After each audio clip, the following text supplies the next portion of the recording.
Hey everybody, it's Candy, aka Brown Eyed Girl 69. How y'all doing today? Well, the reason why I'm making this video is I'm making this video in a response to a friend of mine that goes by the Realist McCoy. He asked me a question, and he basically asked me what are my beliefs as far as when it comes to religion, the Bible, believing in a God, etc., etc. Because he's my friend on YouTube. He's also my friend on Facebook. And so he sees all the things I post. And I guess in a way they would be sort of contradictory to what I post, but I don't see it that way. I don't see... I can see the confusion, I guess, but to me it's not confusion because of the fact of the path that I took.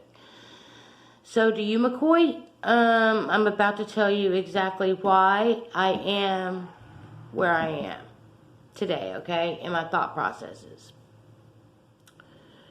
I was raised up from the time I was a baby until probably in my teens. I was predominantly raised up in a Southern Baptist church. At the age of 10, I did your basic walk down the aisle, pray a prayer, ask Jesus to come into my heart, and then got baptized. I did that at 10. But I didn't feel any change. I didn't really feel any difference, you know. Then, when I was 15, I was in a different church, but it's basically the same background, Baptist church, but we lived in a different town. So I was in the youth group there. I'd been in that town for probably about 3 years. We moved there when I was 12. I rededicated my life. So I did the whole, I'm going to be better Christian, I want to get rebaptized, etc., etc. Still, no change, no difference. But I did continue just to live my life the way I lived my life, you know. I didn't really feel guilty over anything that I did. I didn't really feel like there was a God somewhere watching me, you know, marking down my name and anything like that. I didn't believe that at all. I didn't believe in any of that at all. I questioned whether or not there was a hell. Let me put it this way. When I was a child growing up, I was taught not to question anything. And let me tell you why. My grandparents was born in 1905. My mom and dad was born in 1933. I was born in 1969. My parents were basically the silent generation. They were taught that children were to be seen, not heard. So, with that thought process, it leaked over into me. And I also am not my parents' biological child. I was adopted. My parents could not have any of their own biological children. So because of that, you know, I think DNA kind of wins out in certain things.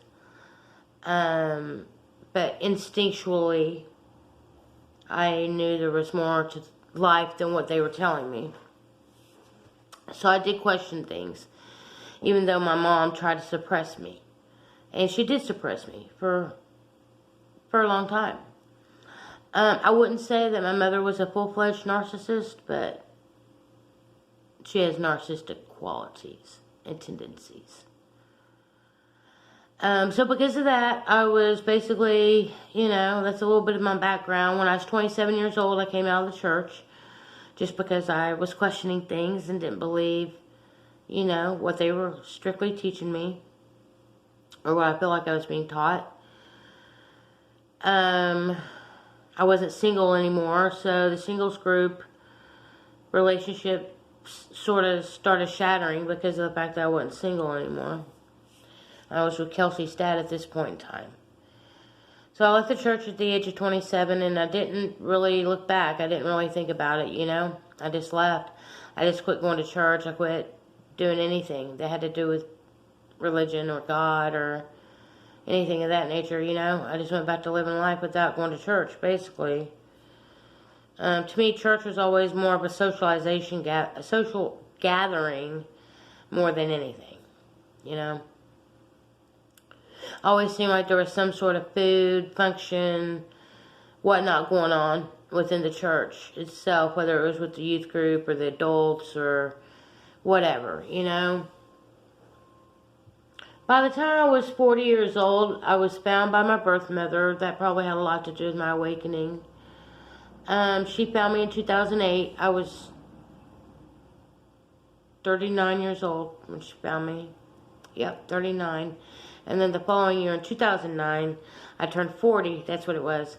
And that's when I found out the truth behind my conception and all these other things. So that kind of basically was right at the beginning of my awakening. I turned my TV off in January of 2009. By June of 2009, I was learning information on the internet.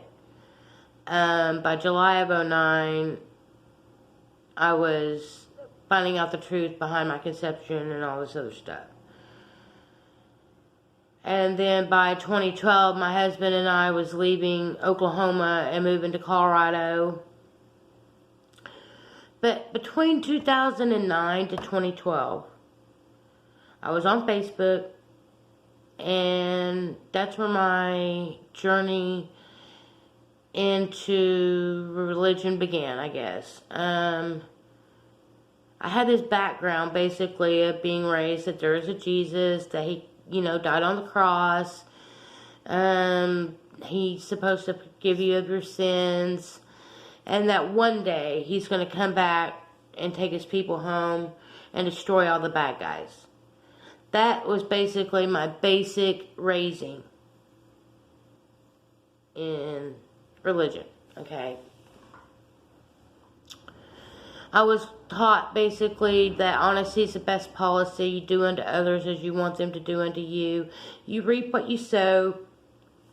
And that, yeah, that's it. You know, you basically take responsibility for your own words and actions. What's the basis of what I was taught growing up? So here I am in 2009, you know, to 2012, and you know there's groups on Facebook and stuff. I was meeting different people. I was getting into different groups, and I started a foundation of where I had started at, and then I didn't know there was like Calvinism. I didn't know there was Arminianism. I didn't know there was all these different beliefs. I didn't know that there was Trinitarians, non-Trinitarians. I mean, religion goes so deep. I mean, there's like over 40,000 religious denominations out there that are Protestant alone. That's non-Catholic, but they stem from the Catholic Church. I studied Hebrew, Aramaic language for about 2 years. But I didn't get so versed in it where I know how to speak it, or I don't even really remember what some of the symbolism is because I don't utilize it, you know. But at the time, I was doing a lot of research on an electronic Bible. It was called eSword. And you could get different Bibles. I had like 10 different Bibles on there. And I could do comparisons, you know, to the scriptures and things like that. I had concordances. I knew how to cross-reference, dictionaries, etc., etc. I used to still believe that Jesus was coming back at this point in time. But like I said, throughout my research and throughout my journey, I was led to different things that I would venture down. So I call these things rabbit holes. I would venture down these different rabbit holes.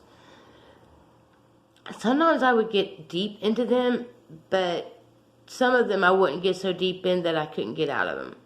I eventually got, I think, out of most of the rabbit holes, because I don't venture down rabbit holes anymore. And basically, after everything I've been through since 2009 for 15 years, being homeless, losing a husband, traveling, having 2 grandbabies, just all these things that have occurred to me just in the last 15 years. Definitely has brought me to where I am today. I'm going to tell you, these are my beliefs, these are my thoughts on the whole situation. And then, if you want, in like a later video or whatever, I can address some of these things, if you're interested. If not, it's no big deal. But I believe that Genesis through Revelation did, in some aspects, occur. Because there's historical proof that some of those things occurred. And then there's other things that are a little questionable. But I truly believe that Genesis to Revelation leads us back to ourselves. That it is allegorical in some aspects, and in some aspects it's literal. And some people are like, well, can it all be literal? Can it be literal and allegorical? I think so. And I'll tell you why here in a second. I believe that the Adam and Eve story, I don't really believe in the literalness of that story. I believe in more, that's an allegorical kind of story. I believe that Adam is atom and Eve is the electron, which is actually the rib of the atom, atom. And if you research that, you will find that's true. Eve is the electron rib of an atom. That's fact. I also believe that the story of Adam and Eve is all about the divine masculine and the divine feminine coming together in one body, and that we are sealed, that divine feminine and divine masculine energy is sealed along our backsides, which would be our spine, with 7 seals, which is our 7 chakras.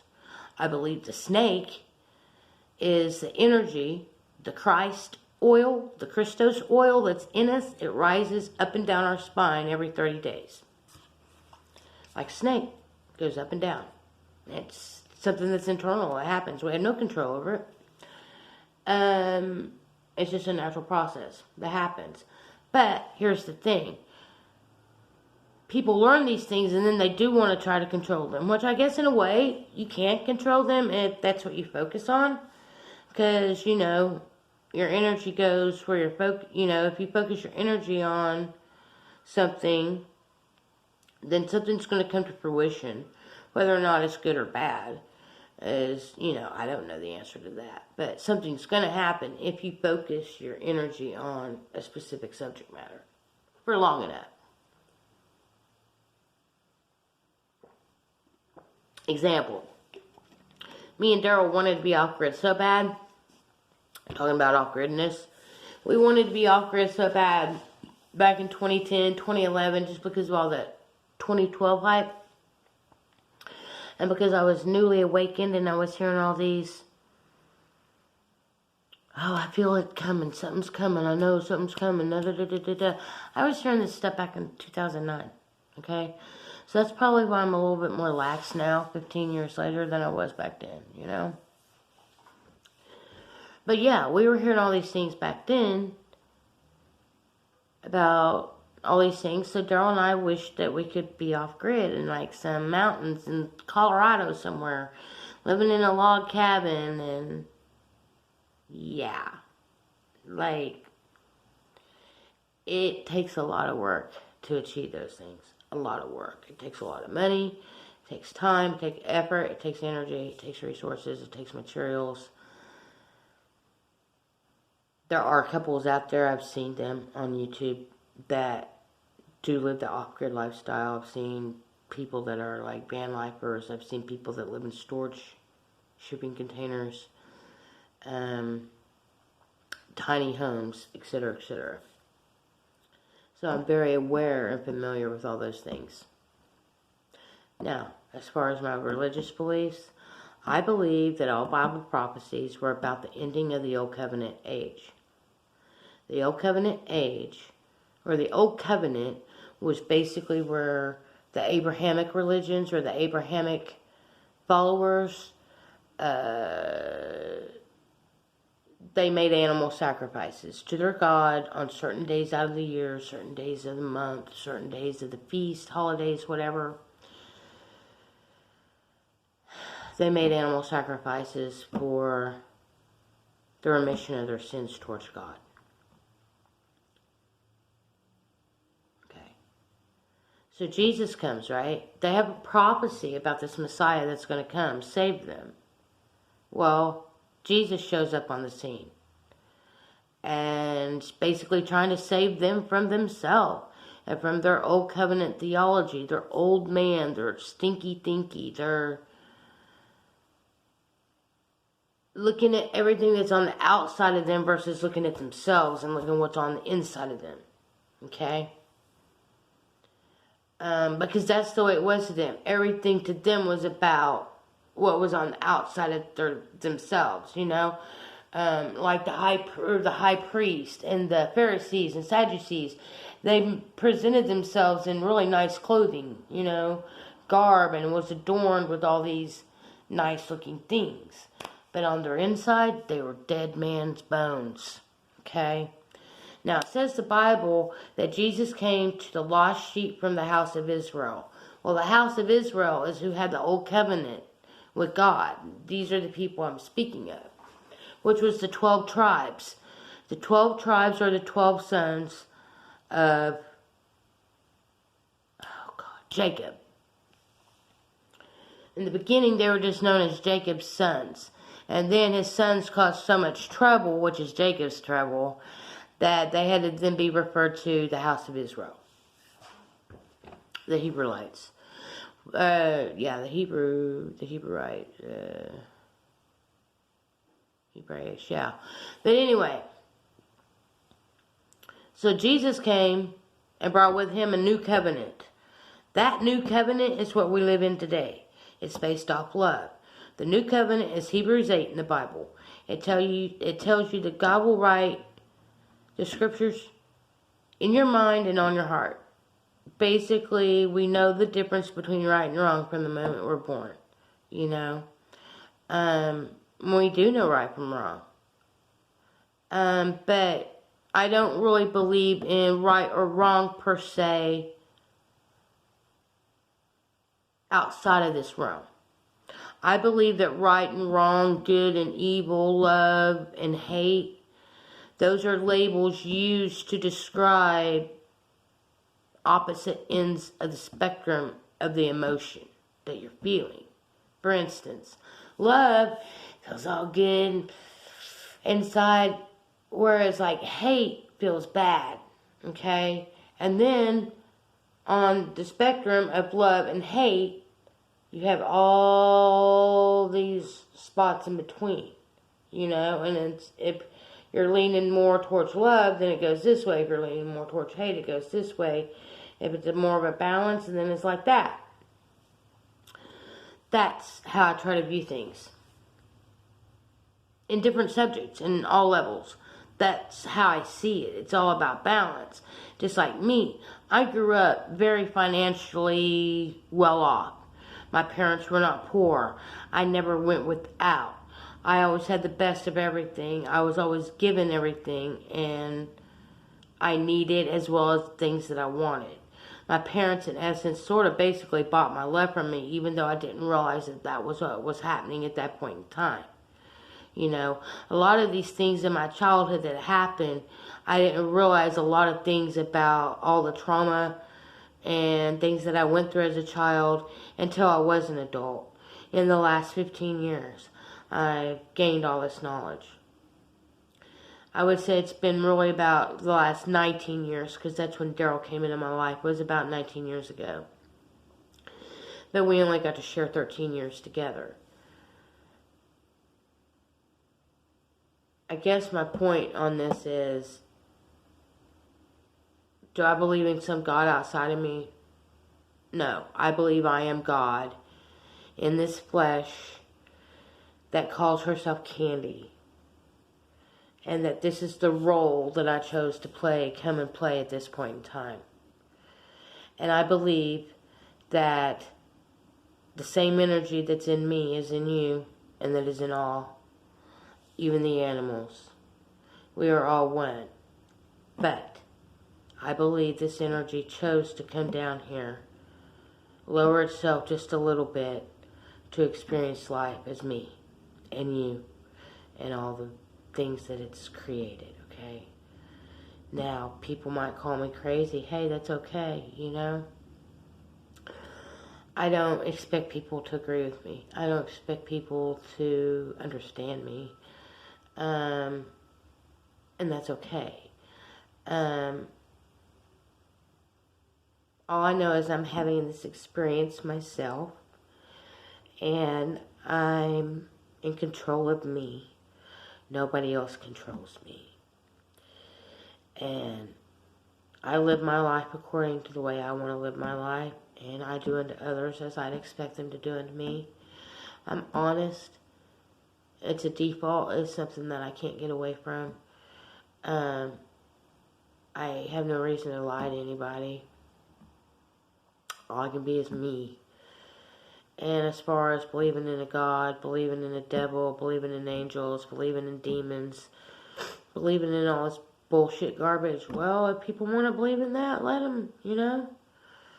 If that's what they came here to do, then let them believe it, you know. I'm not here to try to convince anybody otherwise.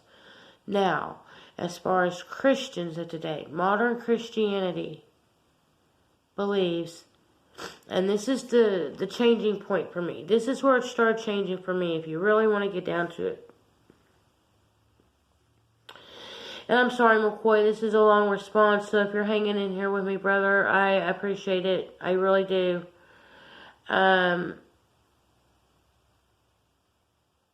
Maybe we should have did a live, but I can't really do lives that well because my phone overheats and then I lose audio, etc., etc. But maybe I should start making more videos like this, you know? Diving into why I believe certain things, but this is what it comes down to. Modern day Christianity believes there's a Jesus that's going to come rapture them. They literally believe that their bodies are just going to disappear. They literally believe that if somebody's driving a car, that it's just going to crash because the driver's going to disappear. Or the planes are going to fall out of the sky. Or all these disasters are going to start occurring because all these humans disappear. Are you flipping kidding me? People truly believe this crap. And then they believe that after that, then all these nukes and stuff are going to go off, and there's going to be a 7-year tribulation, and all this death and destruction is going to come up onto the humans that are left behind. I don't believe that no more. And I'll tell you why. Because Jesus wasn't talking to us. Jesus had an audience. If Jesus really existed, and if what the things are in the Bible, Jesus truly said, then those things occurred in his time, not ours.